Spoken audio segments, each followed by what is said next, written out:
చంద్రబాబు నాయుడుతో బొత్స సత్యనారాయణ సీక్రెట్గా భేటీ కాబోతున్నారా? Chandrababu Naidu Botsa సత్యనారాయణకు appointment fix చేశారా అంటే అవుననే సమాధానం ఇస్తున్నారు కొంతమంది రాజకీయ విశ్లేషకులు. ఇక ఇదే అంశానికి సంబంధించి మనతో మాట్లాడేందుకు ప్రముఖ రాజకీయ విశ్లేషకులు జగదేవ్ గారు మనతో ఉన్నారు. ఆయనతో మాట్లాడదు. జగదేవ్ గారు నమస్తే అండి. నమస్తే. అంటే వాస్తవం లేదో తెలియదు కానీ ఒకటి మాత్రం వాస్తవం అండి, వైసీపీలో ఉన్న చాలా వరకు సీనియర్లు కానీ జూనియర్లు కానీ మంత్రులు కానీ ఎమ్మెల్యేలు కానీ కొంత విసుగు చెందారనే వార్త అయితే ఈ మధ్యకాలంలో చక్కర్లు కొడుతుంది. దాంట్లో కొంత వాస్తవం కూడా ఉంది. అంటే కొంతమంది సన్నిహితంగా చూసిన సందర్భాల్లో వాళ్ళు ప్రైవేట్గా మాట్లాడిన సందర్భాల్లో నేను కొన్ని విన్నాను, నా ఓన్ ఎక్స్పీరియన్స్ ఇది. సో అట్లాంటి సందర్భంలో ఈ మధ్యకాలంలో ముఖ్యమంత్రి జగన్మోహన్ రెడ్డి గారు వైనాట్ 175 అనే నినాదం తీసుకొచ్చిన తర్వాత, అంటే ఒక 4 నెలల కిందట చంద్రబాబు గారు అరెస్ట్కి ముందు ఈ సిచ్యువేషన్ ఇది. అప్పుడే ఆయన ఏం స్టేట్మెంట్ ఇచ్చారు, 40 మంది వరకు సిట్టింగ్ వాళ్ళకి ఇవ్వను, కొత్త వాళ్ళకి ఇస్తానని. ఆ తర్వాత 40, 50 అయింది, 60 అయింది, 80 అయింది, ఇప్పుడు 90 మంది వరకు అంటున్నారు. అలాగే కొంతమంది జంబ్లింగ్ చేసేవారు, ఇక్కడ వాళ్ళు అక్కడ షఫుల్ చేస్తారని. ఈ నేపథ్యంలోనే అన్ని ప్రాంతాల నుంచి కూడా మంత్రుల్ని, ప్రముఖ నాయకుల్ని పిలిపించి తాడేపల్లి ప్యాలెస్లో మాట్లాడుతున్నారని కూడా కొన్ని వార్తలు వస్తున్నాయి. రీసెంట్గా బొత్స గారు కూడా ముఖ్యమంత్రి జగన్మోహన్ రెడ్డి గారిని కలవడం జరిగింది. అయితే అలా కలిసిన నేపథ్యంలో లోపల ఏం డిస్కషన్ జరిగాయో తెలియదు కానీ బొత్స సత్యనారాయణ గారు మాత్రం పార్టీలో యాక్టివ్గా లేరు. ఏ సందర్భంలో కూడా ప్రత్యర్థుల్ని ఎక్కువగా విమర్శించిన సందర్భం లేదు. ఒకప్పుడు ఇదే కాంగ్రెస్లో ఉన్న బొత్స సత్యనారాయణ గారు పీసీసీ చీఫ్గా ఉన్నప్పుడు, జగన్మోహన్ రెడ్డి గారు ఓదార్పు యాత్రలో ఉన్నప్పుడు చాలా వరకు ఎంతవరకు విమర్శించాలి అండకలగా విమర్శించేసిన బొత్స సత్యనారాయణ గారు టీడీపీని, జనసేన మాత్రం అంత పూర్తి స్థాయిలో విమర్శించట్లేదని ఒక వాదం కూడా ఉంది వైసీపీలో. సో అందుకు వైసీపీ ప్రభుత్వంలో కూడా పూర్తిగా అవాయిడ్ చేయకుండా, అంటే అది సామాజిక వర్గం పరంగా బలంగా ఉంది కాబట్టి ఉత్తరాంధ్రలో బొత్స సత్యనారాయణ గారికి సంబంధించిన సామాజిక వర్గం పూర్తిగా అవాయిడ్ చేయకుండా అతని కుటుంబ సభ్యుల నుంచి జనరల్గా అతనికి, అతని భార్యకి, అలాగే అతని తమ్ముడికి, అతని మేనలుడికి సుమారుగా 4-5 అనుకుంటా ఉన్నారు ఆ పార్టీకి చెందిన వ్యక్తులు, గెలుపొందిన వ్యక్తులే, అంటే గెలుపు గుర్రాలు ఇవన్నీ. అంటే ఈసారి ఏంటంటే జగన్మోహన్ రెడ్డి గారు చేయించినటువంటి సర్వేలో చీపురుపల్లి నియోజకవర్గంలో బొత్స సత్యనారాయణ గారికి వ్యతిరేక పవనాలు వీస్తున్నాయి, అక్కడ అతను ఓడిపోబోతున్నాడు అంటూ కూడా ఆ సర్వే రిపోర్ట్స్ ఇచ్చాయని.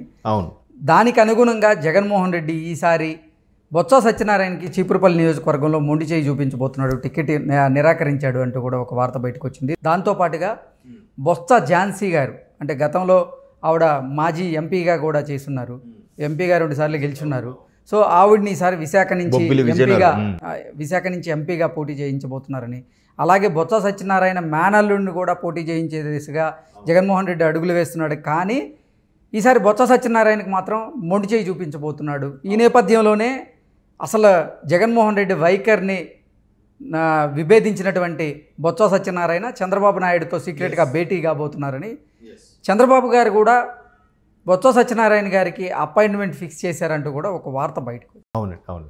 అంటే ఉత్తరాంధ్రకు సంబంధించి నాకు కొంచెం ఎక్కువగా ఐడియా ఉంటుంది, ఎందుకంటే ఆ ప్రాంతంకు సంబంధించి బొత్స సత్యనారాయణ గారికి సంబంధించి ఆ 4 కుటుంబ సభ్యుల నుంచి 4 కూడా ఎప్పుడు గెలుపు గుర్రాలే, ఎప్పుడు ఆయన దగ్గరుండి గెలిపించుకోవడం అయింది. కొన్ని సందర్భాల్లో మిస్యూజ్ అయినాయండి. కానీ ఈసారి చిబురుపల్లిలోనే కాదు, వైసీపీ ఎమ్మెల్యే ప్రతి దగ్గర కూడా ఓడిపోతారనే సర్వేలో ఉంది. అది పీకే గారి సర్వే అవ్వచ్చు, ప్రజల సర్వే అవ్వచ్చు, లేదా సోకాల్డ్ ఎగ్జిట్ పోల్స్గా ఇప్పటి నుంచే నిర్వహిస్తున్న కొంతమంది సర్వేలు కావచ్చు, IPAC, whatever it may be. Jaganmohan Reddy గారి ప్రభుత్వానికి వ్యతిరేకత ఉన్న నేపథ్యంలో, ప్రభుత్వ వ్యతిరేకత ఉన్న నేపథ్యంలో మంత్రులే కాదు సాధారణ ఎమ్మెల్యేలు కూడా చాలామంది ఓడిపోయే అవకాశాలు ఉన్నాయి. సో దాన్ని ఇప్పుడు ఈయన ఏంటంటే ప్రతి ఒక్కరు మార్చే ఉద్దేశంలో ఉన్నారు కాబట్టి జగన్మోహన్ రెడ్డి గారు ఈయన్ని పిలిచి బొజ్జగించే ప్రయత్నమో లేదంటే ఆర్డర్స్ జారీ చేయడం ప్రయత్నమో తెలియదు కానీ, మీ 4 కాకుండా 2కే ఇస్తాం, అది కూడా ఒకటి మీ శ్రీమతి గారికి విశాఖ నుంచి, అలాగే మేనల్డ్ ఆయన చిన్న శ్రీని గారు అంటారు, ఆయన పూర్తి పేరు తెలియదు, చిన్న శ్రీని గారికి కూడా ఏదో ఒక ప్రాతినిధ్యం ఉన్న నియోజకవర్గం నుంచి ఇవ్వబడుతుంది, మీకు మాత్రం తర్వాత చూద్దాము అన్నట్టుగా కూడా చెప్పడంతో ఈయన కక్కలేక మెంగలేక రగిలిపోతున్నారు లోపల అన్నట్టు కూడా కొన్ని వార్తలు వచ్చాయి. అయితే పర్టికులర్గా ఆయన సామాజిక వర్గం చెందిన వ్యక్తులు మాత్రం, అయ్యా మీరు ఎదురుతేనే తిరగండి, లేదంటే పార్టీ అయినా మారిపోండి, పోటీ చేయకుండా ఉండండి అన్నట్టుగా ఆ పర్టికులర్ సామాజిక వర్గం మంత్రులు, కార్యకర్తలతో పాటు ఆ సామాజిక వర్గం చెందిన కొంతమంది ప్రభుత్వ ఉద్యోగులు కూడా ఆయనకి కలిసి విన్నవించుకున్న సందర్భంలో ఆయన టీడీపీలోకి వెళ్దామా, లేదంటే ఇంకా ఆప్షన్ ఏం లేదు, కాంగ్రెస్లోకి ఎలాగో వెళ్ళలేరు, కాంగ్రెస్ ఏం లేదు ఆంధ్రాలో, ఎలాగో వైసీపీలో ఉన్నారు, సో ఇంకా ఆప్షన్ ఏంటి? టీడీపీ జనసేన. ఆ టీడీపీ జనసేన రెండు ఒకటే అయ్యాయి కాబట్టి ఖచ్చితంగా టీడీపీ జనసేనలో రెండిట్లో ఏదో ఒక తీర్థం తీసుకోవాలి. కాబట్టి టీడీపీలోకి వెళ్దాము. టీడీపీలోకి వెళ్తే ఆ మేనియా బాగా ఉంది కాబట్టి సో ఈయన అనుచరులతో కొంత రాయబారం పంపించినట్టుగా అయితే వార్తలు ఉన్నాయి. పూర్తిగా ఆయన అపాయింట్మెంట్ కోరారు, ఆయన కూడా ఓకే అన్నారన్న వార్తలు అయితే నాకు తెలియదు. కానీ ఈయనైతే మారితే ఎలా ఉంటుంది అని సన్నిహితులతో డిస్కషన్లో కూడా ఉన్నారట. ఒకవేళ అన్నీ అనుకూలిస్తే టీడీపీలోకి వెళ్ళే అవకాశాలు కూడా లేకపోలేదు.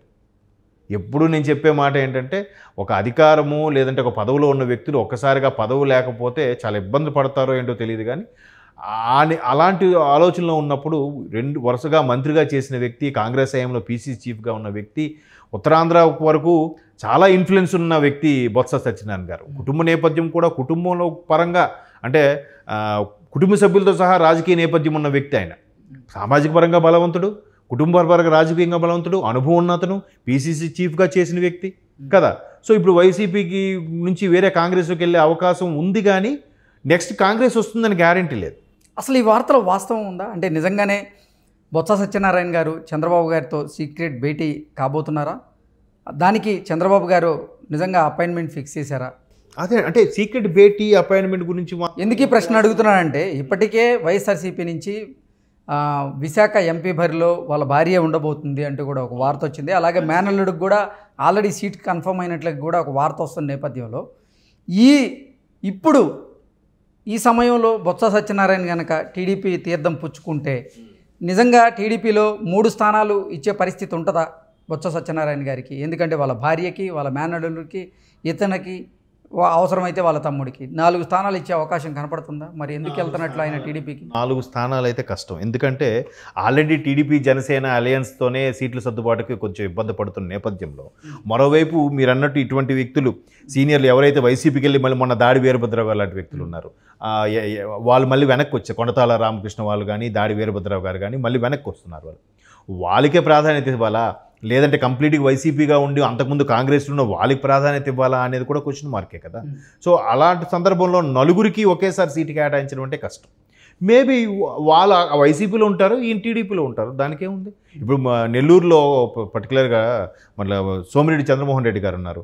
ఆయన ఒక పార్టీ, ఆయన మేనల్లుడు ఒక పార్టీ కదా. సో ఇక్కడ కూడా ఆయన ఒక పార్టీలో ఉండొచ్చు, మేనల్లుడు ఒక పార్టీలో ఉంటారు. ఏముంది, ప్రభుత్వం ఏదొచ్చినా పనులు అవ్వడం ముఖ్యం కదా అనే రాజకీయ ఉద్దేశం ఉన్న కూడా చాలామంది ఉన్నారు. అంటే ప్రజలు నమ్మే పరిస్థితి ఉంటుందా మరి? అంటే భార్య ఒక పార్టీ నుంచి, మేనల్లుడు ఒక పార్టీ నుంచి, బొత్స సత్యనారాయణ గారు మరో పార్టీ నుంచి పోటీ చేస్తే ప్రజలు నమ్మే అవకాశం ఉంటుందా? నమ్ముతారా? అంటే రాజకీయాల్లో ఏదో ఒకటి అక్కడ కొంతమంది ఎలా మాట్లాడతారంటే మా మనిషిగా మీ మనిషిగా నేను ఉంటాను, మీకు ప్రభుత్వంతో పని లేదు, నేను మీ పనులు చేసి పెడతాను, ఎలాగైనా మన సామాజిక వర్గం నుంచి నన్ను గెలిపించండి, మన సామాజిక వర్గం నుంచి ఎవరూ లేరు, రాష్ట్ర వ్యాప్తంగా నేనే ఉన్నాను, ఇలాగ లేనిపోను చెప్పైనా గెలిపించుకునే ప్రయత్నం చేస్తారు. గతంలో చాలా సందర్భాల్లో కూడా ఆవిడ కొండపల్లి పైడితాయల నాయుడు గారు అనే డాక్టర్ గారిని పోటీ చేసినప్పుడు వాళ్ళ ఫాదరు చనిపోతే ఇతను పోటీ చేసినప్పుడు అప్పుడు ఆయన సానుభూతితో ఆయన గెలుస్తారనుకున్న నేపథ్యంలో కూడా దగ్గరుండి ఈయనే గెలిపించుకున్నారు ఝాన్సీ గారిని. సో అప్పుడు ఆ తండ్రి కోల్పోయిన సానుభూతోట్లు పడతా ఆయనే గెలుస్తాడు అనుకున్న సందర్భంలో ఈవిడ గెలిచింది, బొత్స ఝాన్సీ గెలిచారు.